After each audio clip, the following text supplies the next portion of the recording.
따라하시죠. 용서는 명령입니다.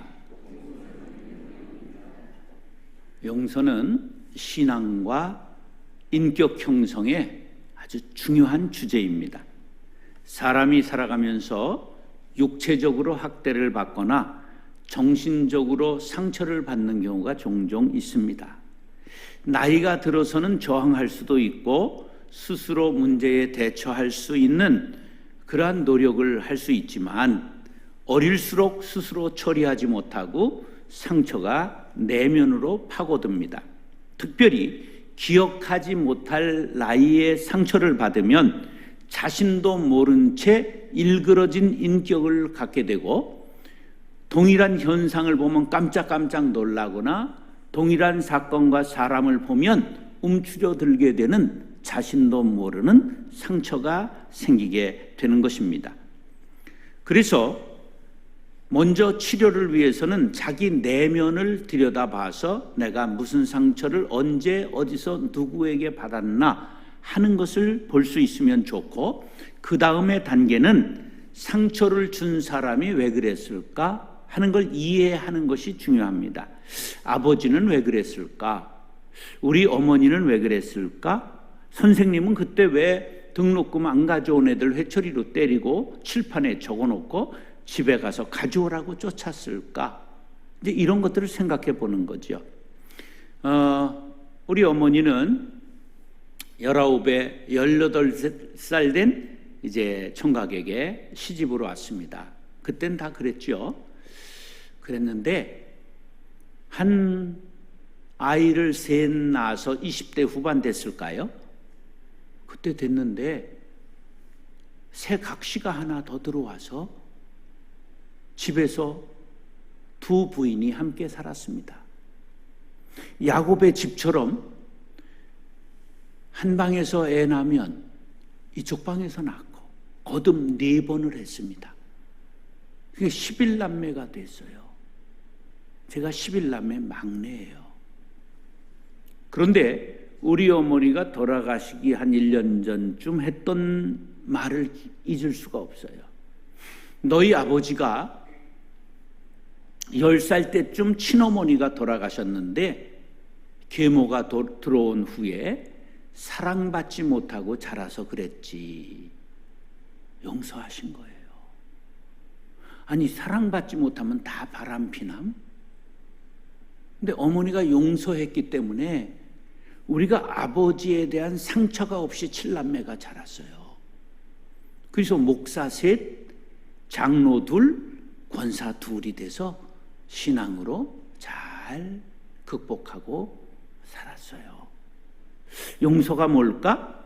다른 사람의 잘못을 너그러이 봐주는 걸 용서라고 그래요. 비슷한 말이 많아요. 용납, 받아들이는 거예요. 용서할 뿐만 아니라. 그 다음에 포용, 안아주는 거예요. 그 다음에 관용이라는 말이 있는데 유명한 말이 됐어요. 왜냐하면 프랑스 말로 똘레랑스라고 그러는데 정치, 종교, 도덕, 학문, 사상, 양심 등의 영역에서 의견이 다를 때 논쟁은 하되 말싸움까지는 괜찮아요. 근데 물리적 폭력에 호소하면 안 된다. 이게 프랑스의 정신이 됐어요. 그래서 볼테르라는 사람은 이런 말까지 남겼어요. 나는 당신의 말에 동의하지는 않는다. 하지만 당신이 그런 말을 할 권리를 위해 내가 너를 위해 목숨을 걸고 싸워주겠다는 거예요. 이게 똘레랑스예요. 또 존 스튜어트 밀이라고 하는 사람은 이런 말을 했어요. 다른 사람에게 해를 끼치는 데서 자유가 끝난다. 다른 사람의 해를 끼치면 안 된다는 거예요. 그러나 표현의 자유를 무제한적이고 절대적으로 허용해야 한다. 그래서 사상과 정신이 발달하게 되는 거죠. 그런데 용서, 용납, 포용, 관용, 여기에 공통적으로 담겨있는 한자어가 하나 있으니 뭘까요? 얼굴 용자입니다. 근데 그 얼굴이 찡그린 얼굴일까요? 웃는 얼굴일까요? 웃는 얼굴을 뜻하는 거예요. 여러분, 얼굴을 코로나19로 어려우셔도 건강이 안 좋으셔도 웃고 사시기 바라요. 용서는 단순히 허물을 농담아 주는 것이 아니라 그럼에도 불구하고 관계를 이어가는 것입니다. 사람에 따라 좀 화를 잘 내는 유형의 사람이 있어요. 생김새와도 관계가 있는데 이 머리와 목의 경계선이 모호하고 딱 그렇게 붓고 두꺼운 사람이 있어요. 이거 다혈질 유형입니다. 그런데 생긴 게 그러니 어떻게 해요? 그러나 화내는 것이 결코 건강에 도움이 안 됩니다. 왜냐하면 혈압이 올라가고요. 그 다음에 혈관벽이 헐어요. 그 다음에 심장의 박동이 급격해져서 나이 들면 심장병이 와요. 그 반대로 화가 나는데 꾹꾹 눌러 참는 사람이 있어요. 그것도 건강에 도움이 안 돼요. 우리 몸에 암세포가 생기면 그걸 죽이는 킬러 세포가 있어요. NK 세포라고 그러거든요. 근데 그게 파괴돼요. 눌러 참으면. 그런 다음에 콜레스테롤이 손상돼서 혈맥, 동맥, 혈관이 막히게 돼요. 그럼 화내는 것도 몸에 해롭고 참는 것도 해롭고, 그럼 나보고 어떻게 하라는 거냐? 용서하라는 거예요. 분이 나고 화가 치미는 것은 세월이 간다고 해결되는 게 아니고 잊혀지는 것이 아니라 바로 용서할 때 해결되는 것입니다. 남을 미워하고 싫어하는 것, 내 시각이 좁기 때문은 아닐까? 내 마음이 옹졸하기 때문은 아닐까? 콤플렉스가 많기 때문은 아닐까? 우리는 상대방을 미워하고 증오하고 욕할 때 상대방이 죽는 게 아니라 여기서 쓴물이 나와서 내가 먼저 죽는다는 거예요. 그럼 용서는 누구를 위해 하는 거예요? 그 사람을 위해 하는 게 아니라 나를 위해 하라는 거예요.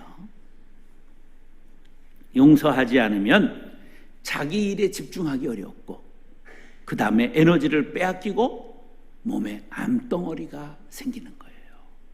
특히 성령이 거하실 성전이 훼손되고 영적으로 손상을 입게 되는 거지요. 사랑하는 성도 여러분, 오늘 말씀을 상고할 때 성령께서 우리의 마음을 만져주셔서 그 사람, 누군지는 나는 모르겠어요. 근데 여러분이 생각하는 그 사람 용서하게 되시기를 바랍니다. 용서함으로 인격이 변화되고 하나님 앞에 참된 예배자가 될 수 있기를 축복합니다. 따라서 용서받기 원하면 용서해야 합니다.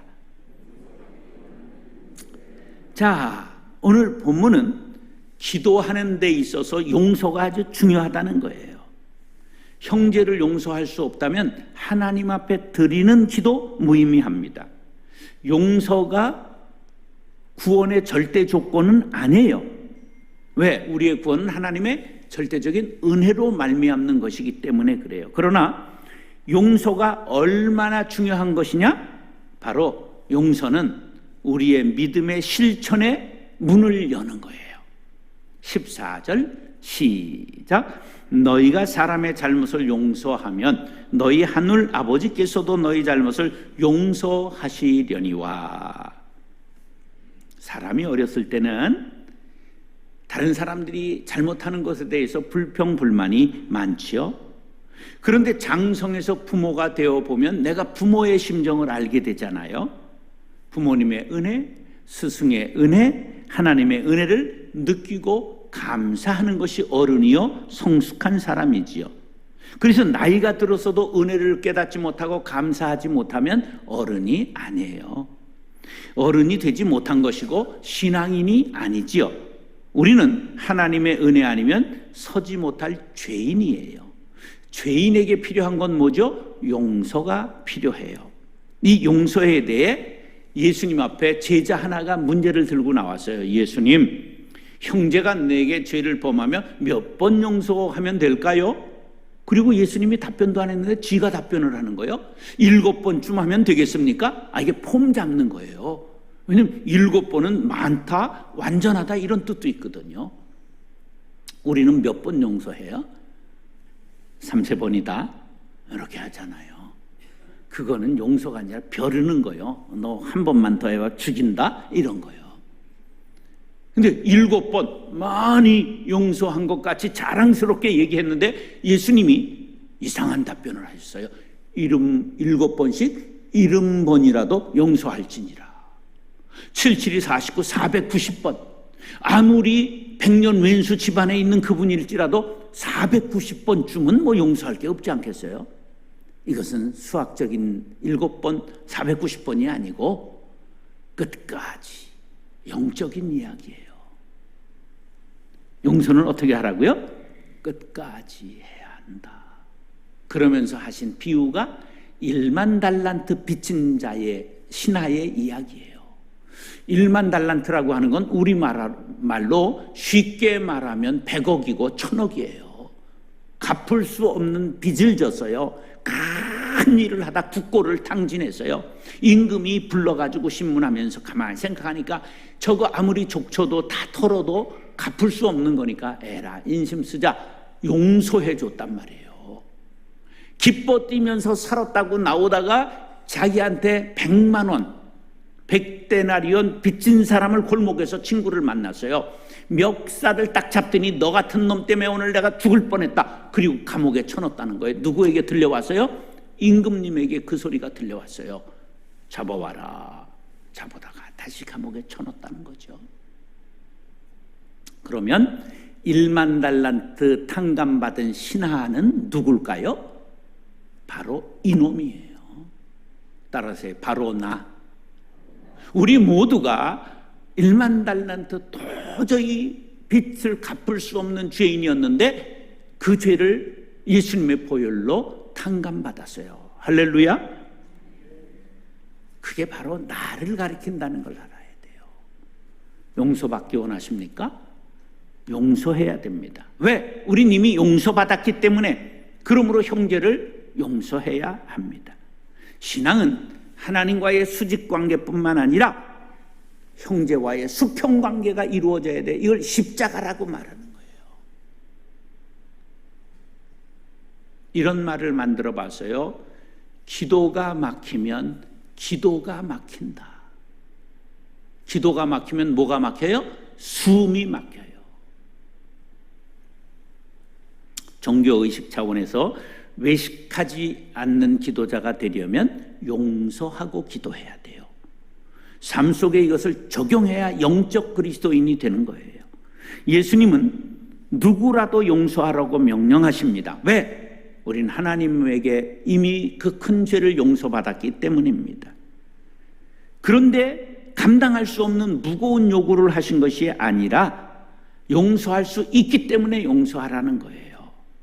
마땅히 용서할 이유가 있다는 거예요.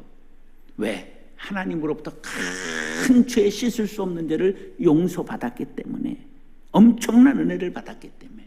우린 은혜 없이 설 수 없잖아요. 은혜 없이 영원히 죽었잖아요. 그러니 하나님께서 내가 용서한 것 같이 너희도 용서하라. 에베소서 4장 32절에 시작. 서로 친절하게 하며 불쌍히 여기며 서로 용서하기를 하나님이 그리스도 안에서 너희를 용서하신 것 같이 하라. 할렐루야. 용서는 명령입니다. 예수 안에서 구원받은 하나님의 자녀들이 마땅히 행할 본분입니다. 사랑하는 성도 여러분, 하나님의 명령을 실천하여 형제를 용서하고 마음의 평안을 누리며 전하며 살아가는 응함의 성도들 될 수 있기를 예수님의 이름으로 축원합니다. 따라서 용서하면 인격자가 됩니다. 성경에 수많은 3,000명의 인물이 나오는데 그 중에 가장 억울한 사람이 누굴까 꼽아봤더니 요셉이에요. 이복형 10명이 있는데 형제들이 그를 미워하여 죽였잖아요. 그런데 루벤이 맏아들이기 때문에 맏아들 그의 아버지에 대한 책임이 있잖아요. 야, 죽여 뭘 하겠냐? 우리 웅덩이에 던져놓으면 짐승에게 뜯겨 죽겠지. 던져놨어요. 그러다가 유다가 낙타를 타고 애굽으로 장사가는 대상들을 보니까 야, 그거 구덩이에 던져놓으나 대상에게 바로 돈이라도 챙기면 낫지 않겠냐? 그래가지고 대상에게 은 20냥을 주고 팔았어요. 예수님은 은 몇 냥에 팔렸어요? 30냥에. 그러니까 1400년 정도 이 시간이 있는데 그동안에 인건비가 10냥 오른 거예요. 한 사람 목숨값이. 그래가지고 이제 팔렸잖아요. 그런데 보디발의 집에 노예로 팔려갔는데 보디발의 아내가 남편이 공사다망해가지고 영적으로 다 망했어요. 그래가지고 문을 걸어 잠그고 들어오더니 꼬시는 거예요. 그 옷을 벗고까지 도망을 갔더니 그 옷을 들어보면서 이놈이 나를 겁탈하려다가 내가 악비명을 지르니까 이거 옷 벗어놓고 도망갔다. 증거가 됐잖아요. 그래서 감옥에 갔어요. 죽지 않은 것만 해도 다행이지요. 그런데 만약에 내가 요셉이라면 국무총리가 돼서 감옥에 나왔을 때 누구부터 잡을까? 고년부터 잡아야 되잖아. 근데 그런 거 없어요. 그런데 흉년이 돼가지고 형제들이 곡식을 사라 10명이 자기 앞에 왔잖아요. 자기를 몰라봐요. 왜냐면 지금 국무총리가 돼서 화려한 옷을 입고 있으니까 그거 어떻게 알겠어요? 그 애국말을 써요. 그런데요, 저 같으면 어떻게 했을까 생각해 봤어요. 여러분 같으면 그 형들을 어떻게 했을까? 제가 사지선다형으로 문제를 낼 테니까 찍어보세요. 1번, 나를 노예로 팔았으니 나도 저들을 묶어서 노예로 판다. 2번째, 당장 목을 벤다. 3번, 굴립이 엮듯 엮어서 광야의 구덩이에 던져버린다. 4번, 4번, 용서한다. 몇 번입니까? 이거 여러분들은 바다와 같이 마음이 넓어서 다 용서하실 것 같아. 난 절대 그렇게 못할 것 같아. 능지 처참을 하렸다 하마기 난 이럴 것 같아. 그런데 오늘 본문 15절에 우리에게 이렇게 말씀하십니다. 시작. 너희가 사람의 잘못을 용서하지 아니하면 너희 아버지께서도 너희 잘못을 용서하지 아니하시리라. 여기 잘못을 할 때 잘못이라는 단어가 파라포바라고 하는 말인데 배반자라는, 배반했다는 뜻이야. 사랑의 배신자여, 뭐 이런 노래도 있잖아. 제일 나쁜 게 뭐냐면 배신자입니다. 배신한 사람까지도 그 잘못을 용서하라는 거예요. 그게 말이 됩니까? 그러니까 말이 안 되니까 김수희가 너무합니다 막 이런 노래까지 불러 제끼고 그러는 거예요. 용서가 안 되는데 용서하라니까. 근데 한번 깊이 생각해 보세요. 용서 안 하고 칼을 품고 있고 독을 품고 있으면 저 상대방이 죽어요? 내가 먼저 뒤져요? 내가 먼저 상하고 내가 먼저 죽는 거예요. 그러니까 용서하라고 하는 건 누구를 위함이에요? 사실은 나를 위함이에요. 용서하지 않으면 인격이 파괴되고 일그러지고 완전히 우리는 그냥 좁아터진 밴댕이 소갈치가 되어 살고 마는 거예요. 요셉이 형들을 용서하지 않고 감옥에 넣고 고문하고 복수했다면 요셉이 어떻게 예수님을 방불한 사람이 되겠어요? 성경에 예수님을 가장 많이 닮은 사람을 누구라고 그래요? 요셉이라고 그래요. 근데 요셉이 도량이 넓어서 용서한 게 아니랍니다. 하나님의 은혜를 많이 받고 깨달았기 때문에 용서할 수 있었던 거예요. 하나님이 오랜 고난의 세월 요셉의 마음을 만져주셨어요. 그리고 섭리를 깨닫게 하셨어요. 그래서 선을 악으로 바꾸시는 하나님을 체험했습니다. 그러면서 나온 말이 바로 고난이 내게 유익이라. 내가 이로 인하여 주의 율례들을 배우게 되었습니다. 나를 키운 것은 파라리 바람이다. 흔들리지 않고 피는 꽃이 어디 있으랴. 그 모든 꽃들이 다 비에 젖고 바람에 흔들리고 피우는 거죠. 그 섭리를 깨달은 고백, 위대한 고백이 창세기 45장 5절에 이렇게 나옵니다. 당신들이 나를 이곳에 팔았다고 해서 근심하지 마소서, 한탄하지 마소서. 하나님이 생명을 구원하시려고 나를 당신들보다 먼저 보내셨습니다. 하나님이 깨달음을 주신 거예요. 이 흉년이 올 줄 알고 이때 가문을 구원하고 민족을 세우시려고 요셉을 먼저 보냈다는 걸 깨달은 거예요. 할렐루야. 그래서 하나님의 명령에 순종하여 형들을 용서했습니다. 죄를 용서하는 것은 하나님의 권세인데 내가 형제를 용서할 때 하나님의 권세를 내가 받아 누리는 사람이 되는 것입니다. 그러므로 나에게 잘못한 그 사람을 용서하지 못하는 것은 하나님의 섭리를 깨닫지 못하는 것인 동시에 하나님의 능력을 내 것으로 받아들이지 못하는 안타까운 것입니다. 용서하면 하늘문이 열리고 은혜의 빗줄기가 쏟아지게 마련입니다. 오죽했으면 그랬겠어. 그에도 상처가 많았기 때문이지. 이해해야 되는 거예요. 용서하지 못하면 미워하고 싫어하느라고 파괴적인 에너지를 사용하기 때문에 실패의 구렁텅이에 빠지게 되고 마음은 불안과 염려의 구렁텅이를 빠져나올 수 없습니다. 그럼에도 불구하고 용서하면 창조적 에너지를 사용하게 되어 마음의 기쁨과 평안이 사랑이 넘쳐 행복자가 될 수가 있습니다. 요한복음 20장 22절로 23절 말씀 시작. 이 말씀을 하시고 그들을 향하여 숨을 내쉬며 이르시되 성령을 받으라. 너희가 누구의 죄든지 사하면 사하여질 것이요 누구의 죄든지 그대로 두면 그대로 있으리라 하시니라. 제자들에게 부활하신 주님 나타나셔서 처음 하신 말씀, 성령을 받으라, 용서하라. 우리가 성령을 받지 않고는 용서할 수 없어요. 하나님 내게 은혜의 성령을 부어 주시옵소서. 성령을 받으셨습니까? 그러면 순종해야 합니다. 사랑하는 형제 자매 여러분, 성령을 충만히 받아 하나님의 섭리를 깨닫고 형제를 용서하고 남편을 용서하고 자녀를 용서하고 부모를 용서하고 선생님을 용서하고 서로 형제들을 용서함으로 인격이 변화되는 놀라운 능력자들이 될 수 있기를 예수님의 이름으로 축원합니다. 따라서 용서해야 진정한 예배자가 됩니다.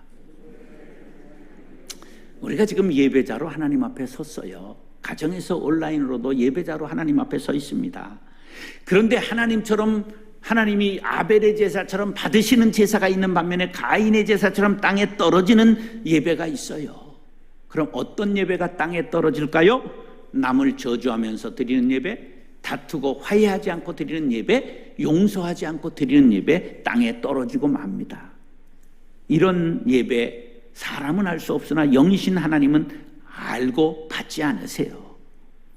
오늘 본문에서 남의 잘못을 용서해야 하나님께서도 우리의 죄를 용서하시겠다고 분명히 말씀하셨어요. 마태복음 5장 23절 24절 시작. 그러므로 예물을 제단에 드리려다가 거기서 네 형제에게 원망 들을 만한 일이 있는 것이 생각나거든 크게 예물을 제단 앞에 두고 먼저 가서 형제와 화목하고 그 후에 와서 예물을 드리라. 예물, 제사가 가장 중요합니다. 예배가 가장 중요한 가치입니다. 그런데 용서하지 않고 드리는 예배 받지 않으시겠다는 거예요. 다시 갔다 와라. 용서하고 와라. 예물 중요한 거예요. 두고 갔다 와라. 형제와 다투고 반목한 상태에서 원한을 가진 채 드리는 예배 받지 않으세요. 예물이 많아도 헌금이 많아도 의식이 화려해도 받지 않으십니다. 형제와 화목해야 하나님과 화목할 수 있습니다. 형제를 용서해야 하나님께서도 용서하신다는 말씀입니다. 그러므로 용서하지 않은 채 드리는 예배, 헛된 예배가 됩니다. 기도가 불통합니다. 찬송을 안 들으십니다. 용서해야 영이 살고 예배가 삽니다. 신앙은 이해가 아닙니다. 이해하는 건 과학이지요. 이해되지 않으면 믿어야 됩니다. 성경은, 하나님의 말씀은, 예수님의 명령은 이해의 대상이 아니라 믿음의 대상입니다. 용서는 7번까지 하면 될까요? 수학적 용서입니다. 7번씩 70번까지 하라는 말씀은 한계를 두지 말아라. 영적인 말씀입니다. 어떻게 우리가 그렇게 할 수 있을까요? 하나님의 명령이니까 복종하면 됩니다. 사람들의 잘못을 용서해 준다는 것을 관념적으로 이해하지 말고 실제적으로 적용해야 됩니다. 남을 비판하지 말고 판단하지 말아야 됩니다. 앙심을 품거나 적개심을 가지면 안 됩니다. 복수를 다짐하거나 벼르지 마십시오. 근거 없는 소문을 전달하지 마십시오. 사회생활, 교회생활에 가장 상처받는 것은 나에 대해서 나쁜 말 한 사람이 아니라 나쁜 말을 한 사람을 전하는 사람입니다. 카더라 통신이라고 그러죠. 카더라, 무엇이라 카더라. 우리가 말을 옮기는 것, 좋은 일, 남하고 화해시키는 일에만 말을 전달하시기 바랍니다. 저 사람이 듣고 분노하고 상처받을 말을 왜 전합니까? 그건 묻어두어야 하는 것입니다. 사탄의 계력에 말려들지 마시기 바랍니다. 누가 뭐라고 그랬더라, 이거는 전부 사탄이 우리를 불쏘시개로 만들기 위한 전략입니다. 우리는 하나님을 따라가는 사람, 말씀을 따라 사는 사람입니다. 그러므로 서로 돕고 선행을 장려하고 서로 사랑해야 됩니다. 미국이 낳은 최고의 인물, 최고의 지도자, 1, 2위 자리를 놓치지 않는 사람이 링컨입니다. 세계적인 지도자에서도 늘 한 손바닥 안에 들어가는 사람이 링컨입니다. 근데 놀랍게도 그 중에 제일 못생긴 사람을 꼽으라 그러면 누굴까요? 링컨입니다. 우리가 지금 보는 링컨은 수염을 길러서 멋있게 그래도 좀 변한 거예요. 그거 어느 소녀가 편지를 했어요. 대통령 각과 한번 수염을 길러보시면 어떨까요? 워낙 못생겨서 별명이 몽키 원숭이였어요. 그래가지고 이걸 길러서 그래도 조금 삼삼하게 된 겁니다. 어느 정도 못생겼는지 스크린턴이라고 하는 정적이 대통령 후보로 출마해서 싸울 때 지금 연설을 합니다. 여러분들 원숭이를 보고 싶으십니까? 동물원까지 갈 수고할 필요가 없습니다. 여기를 보면 됩니다. 뒤에 앉은 링컨을 가리키고 조롱을 했어요. 그런데 링컨이 대통령이 됐거든요. 그런데 제일 중요한 국무장관을 임명하는데 그 정적인 스크랜턴을 임명했어요. 보좌진들이 펄펄 댑니다. 그렇게 모욕하고 그렇게 공격했던 그 사람을 세우면 안 됩니다. 그럴 때 링컨이 한 말이 환상적이에요. 나는 그의 정치적 견해를 보고 세우는 것이 아니라 그 사람의 능력을 보고 국무장관에 세우는 것이다. 보좌진들이 한마디도 못했고 그 사람이 끝까지 충성하고 남북전쟁을 끝까지 지휘하고 보좌했어요. 링컨이 게티즈버그에서 연설한 국민을 위한, 국민에 의한 이 연설만 중요한 게 아니라 그렇게 살아왔던 용서의 생애가 그를 빛나게 만든 것입니다. 우리 모두 죄인입니다. 큰 죄, 씻을 수 없는 죄를 대가 없이 용서받은 걸 믿으시면 아멘. 그러므로 우리도 누구의 죄라도 용서해야 됩니다. 그래야 하나님 앞에 어여시 서는 예배자가 될 줄로 믿습니다. 누가복음 6장 36절 37절 시작. 너희 아버지의 자비로운 같이 너희도 자비로운 자가 되라. 비판하지 말라. 그리하면 너희가 비판을 받지 않을 것이요 정죄하지 말라. 그리하면 너희가 정죄를 받지 않을 것이요 용서하라. 그리하면 너희가 용서를 받을 것이요. 아멘. 사랑하는 성도 여러분, 하나님의 명령입니다. 예수님께서 친히 용서의 본을 보여주셨습니다. 하나님의 자녀의 제자된 성도들 마땅히 용서하라는 말씀에 순종하시기 바랍니다. 실천할 때 하나님과의 막힌 담이 허물어질 것입니다. 하늘문이 열리게 될 것입니다. 여러분들은 영적 예배자로 서게 될 것입니다. 교회는 천국의 지점이 될 것입니다. 가정은 여러분들 푸른 초장이 되리라고 믿습니다. 우리 모두 용서를 실천하여 하나님 앞에 복을 받는 자녀들, 교회가 될 수 있기를 예수님의 이름으로 축원합니다. 따라서 용서는 명령입니다. 용서받기 원하면 용서해야 합니다. 용서하면 인격자가 됩니다. 용서해야 진정한 예배자가 됩니다. 기도하겠습니다. 사랑과 은혜가 풍성하신 아버지 하나님, 참 감사합니다. 하나님의 명령이기에 주님 따르겠습니다. 이제 우리도 어떤 죄라도 용서받았으니 어떤 사람이라도 용서하고 인격자 되게 하여 주시고 하나님 앞에 상달되는 아벨의 제사를 드리는 진정한 예배자 되게 하여 주옵소서. 천국과 같은 응암교회 되게 하여 주옵소서. 예수님의 이름으로 축복하며 기도드리옵나이다. 아멘.